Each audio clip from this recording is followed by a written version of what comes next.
نحمده ونصلی علی رسولہ الکریم اما بعد۔ محترم سامعین اور ناظرین، ہم نے نماز کے بارے میں ایک سلسلہ شروع کیا ہے۔ تو پچھلی ویڈیو کے اندر یہ بتایا گیا تھا کہ نیت کیسے کرے اور قیام کیسے ہو۔ اب نیت کے بعد جو نمبر آتا ہے تکبیر تحریمہ کا۔ تکبیر تحریمہ جب تک آدمی کی صحیح اور درست نہیں ہوگی تو اس کی نماز بھی درست نہیں ہوگی، کیونکہ تکبیر تحریمہ کہنا وہ فرض ہے، اور جب تک یہ صحیح طور پر ادا نہیں ہوگا تو ظاہری سی بات ہے کہ تکبیر تحریمہ کے بغیر آدمی کی نماز ہی شروع نہیں ہوتی، اور تکبیر تحریمہ صحیح نہ ہو تو آدمی کی پھر نماز بھی صحیح نہیں ہوگی۔ اب تکبیر تحریمہ درست ہونے کے لیے جو ہیں 8 شرطیں ہیں۔ ان 8 شرائط کے ساتھ اگر تکبیر تحریمہ ادا کی گئی تب تکبیر تحریمہ درست ہوگی، اور جب تکبیر تحریمہ درست ہوگی تب جا کر جو ہے بقیہ ارکان جو ہے نماز کے وہ صحیح اور درست ہوں گے۔ تو سب سے پہلی بات جو ہے، سب سے پہلی شرط جو ہے تکبیر تحریمہ صحیح ہونے کی، وہ یہ کہ تکبیر تحریمہ کا نیت کے ساتھ ملا ہوا ہونا۔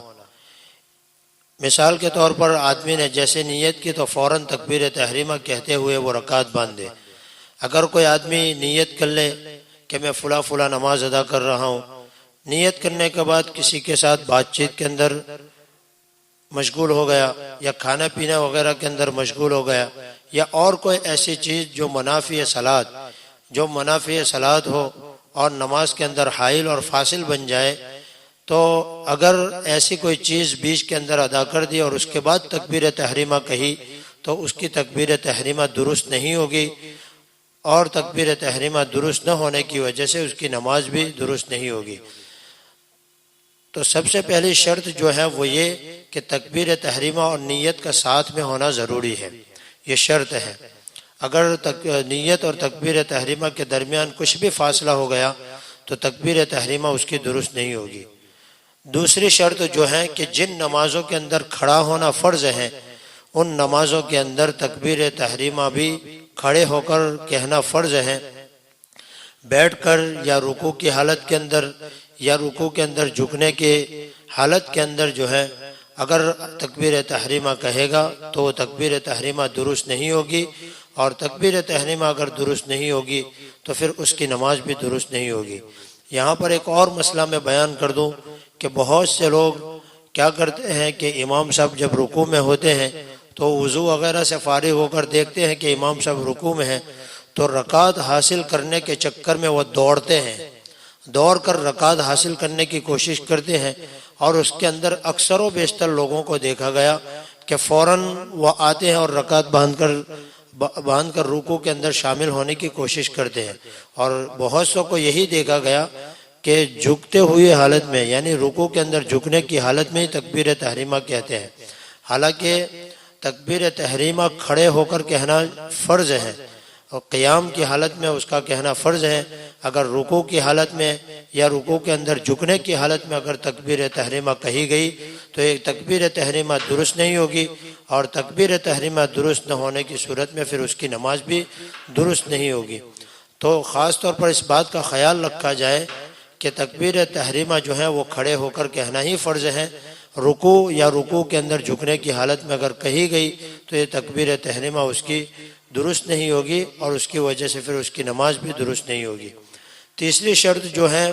تکبیر تحریمہ نیت سے پہلے نہ ہو۔ اگر کسی نے جلدی میں تکبیر تحریمہ کہہ کر رکعت باندھی، پھر اس کو یاد آیا کہ میں نے نماز کی نیت تو کی ہی نہیں، اور پھر دل میں نماز کی نیت کرنے لگا، تو اس کی جو ہے تکبیر تحریمہ ادا نہیں ہوگی، یہ درست نہیں ہوگی۔ نیت پہلے ہونا ضروری ہے، اس کے بعد تکبیر تحریمہ کہنا فرض ہے۔ اگر نیت سے پہلے تکبیر تحریمہ کہہ دی اور بعد میں نیت کرے گا تو یہ اس کی تکبیر تحریمہ بھی درست نہیں، اور اس کی وجہ سے اس کی نماز بھی درست نہیں ہوگی۔ چوتھی شرط ہے کہ تکبیر تحریمہ اتنی آواز سے ہو کہ آدمی خود سن سکے، یہ شرط ہے۔ نماز کے شرائط میں سے ہے کہ تکبیر تحریمہ جو ہے، تکبیر تحریمہ کی شرائط میں سے ہے کہ اتنی آواز سے ہو کہ آدمی خود سن سکے۔ البتہ اگر کوئی آدمی بہرا ہے تو پھر اس کے لیے ضروری نہیں ہے اسی طرح اگر کوئی آدمی گونگا ہے یعنی بول نہیں سکتا تو اس کے لیے بھی تکبیر تحریمہ کے لیے زبان کا ہلانا ضروری نہیں ہے۔ پانچویں شرط جو ہے تکبیر تحریمہ ایسی عبارت سے ادا کرنا جس سے اللہ تبارک و تعالیٰ کی تعظیم اور کبریائی کا اظہار ہو اور اس کو عام طور پر سمجھی بھی جاتی ہو، ایسے الفاظ سے جو ہے تکبیر تحریمہ ادا کرنا۔ چھٹے نمبر پر جو شرط ہے اللہ اکبر کی حمزہ یا با کو لمبا نہ کرنا۔ اگر کوئی آدمی اللہ اکبر کر کے پڑھتا ہے یا پھر اللہ اکبار کر کے ادا کرتا ہے تو یہ تکبیر تحریمہ اس کی ادا نہیں ہوئی، صحیح اور درست نہیں ہوئی، اور اس کی وجہ سے اس کی نماز بھی درست نہیں ہوگی۔ ساتویں شرط جو ہے اللہ اکبر کے لفظ اللہ کے اندر لام کے بعد اللہ جو اس کے اوپر کھڑا زبر جو ہے، بعض اس کو الف بھی کہتے ہیں، تو اللہ جو اس کے بعد یعنی لام کے بعد جو الف کی شکل جو کھڑا زبر کی شکل میں ہے اس کو ادا کرنا ضروری ہے۔ اگر کوئی آدمی اللہ اکبر پڑھے گا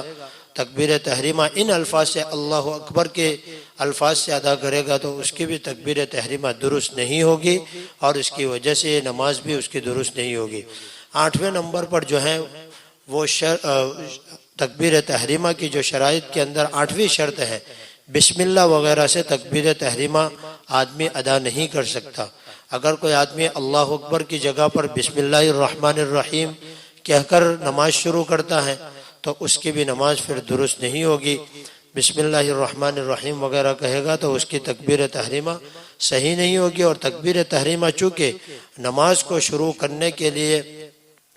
شرط ہے اور فرض ہے، تکبیر تحریمہ فرض ہے نماز کو شروع کرنے کے لیے کہنا، اگر آدمی کی تکبیر تحریمہ ہی درست نہیں ہوگی تو اس کی نماز ظاہری سی بات ہے کہ اس کی نماز بھی درست نہیں ہوگی۔ اب تکبیر تحریمہ درست ہونے کے لیے کتنی شرطیں؟ 8 شرطیں ہیں جو میں نے تفصیل کے ساتھ بیان کر دی، اس لیے آدمی کو ان باتوں کا خیال رکھنا چاہیے، کیونکہ آدمی عبادت کرتا ہے اور عبادت بھی اللہ تبارک و تعالیٰ کے بارگاہ کے اندر وہی قابل قبول ہیں جو اللہ اور اللہ کے رسول صلی اللہ علیہ وسلم کے بتائے ہوئے طریقوں کے مطابق ہوگا۔ اللہ تبارک و تعالیٰ ہمیں صحیح معنی میں صحیح علم کی رہنمائی کے ساتھ نماز ادا کرنے کی توفیق نصیب فرمائے۔